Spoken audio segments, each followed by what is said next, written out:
تصدق لو قلتلك إن راجل أوروبي ومهندس ومتربي في قصور فيينا ساب الفلوس والاسم والبلد وجه يعيش في قرية في السودان ويبقى صوفي ويموت مدفون جنب شيخ؟ ده مش فيلم، دي حكاية حقيقية اتحولت لمسلسل، بس الحقيقة أعمق وأغرب بكتير. فاكرين مسلسل الخواجة عبد القادر للنجم يحيى الفخراني؟ ناس كتير شافته ودمعت، بس أغلب الناس فاكرة إن اللي شافته ده دراما وخيال وشوية روحانيات زيادة. الحقيقة الراجل ده كان موجود بجد، واللي حصل معاه أغرب من أي سيناريو. مين هو بقى قبل ما يبقى خواجة؟ اسمه الحقيقي جوليوس فاغنر.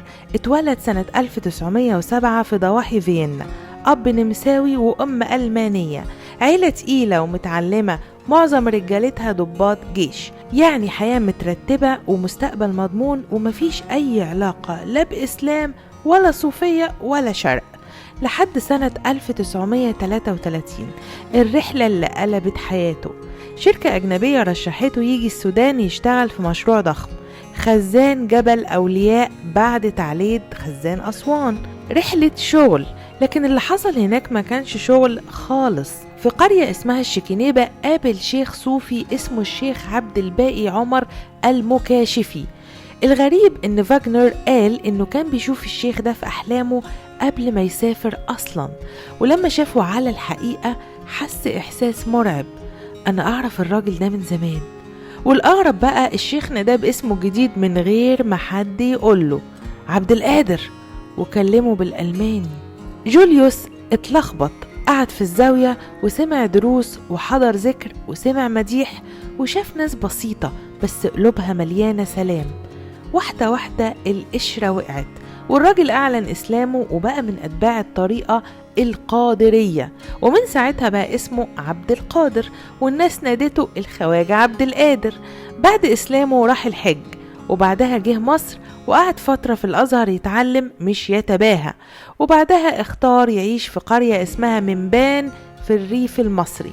بنى خلوة صغيرة عبادة وخدمة وذكر، والخلوة دي لسه موجودة لحد النهاردة. أهل القرية حكوا حكايات تخوف، إن كان في حريق في مدرسة والأطفال محاصرين وعبد القادر دخل النار. الناس افتكرته مات، وفجأة طلع سليم ولا شعرة اتحرقت. قال لهم بهدوء: كنت بقول يا لطيف ألطف بي من النار. المشهد ده شفناه في المسلسل، بس الحقيقة كانت أقوى. ساب الرفاهية واتجوز ست مصرية في وقت المجتمع كان رافض الفكرة، لكن هو أصر واختار البساطة.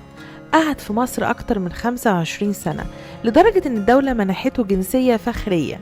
كان بيرجع السودان دايما يزور شيخه، ولما الشيخ توفي سنة 1960 انكسر، وبعد سنين رجع الشكينيبة كأنه رايح بيته، ومات سنة 1970 واتدفن جنب ضريح شيخه وسط المريدين، مش كأجنبي لكن كواحد منهم. الصحفي محجوب قرار عمل معاه حوار طويل ونشره في جريدة الأضواء، وأكد إن القصة حقيقية وموثقة، مش كرامات على القهوة ولا حكايات شعبية. مسلسل الخواجة عبد القادر مش بس دراما، ده حكاية عن التحول والإيمان والذكر، وإزاي قلب الإنسان ممكن يتغير 180 درجة بعيد عن أي خلط وبعيد عن أي تسييس. حكاية بتقول إن الطريق لربنا ملوش جنسية ولا لغة ولا شكل. لو شفت المسلسل ارجع شوفه بعين تانية، ولو ما شفتوش انت فوتت حاجة جميلة قوي لازم تشوفها.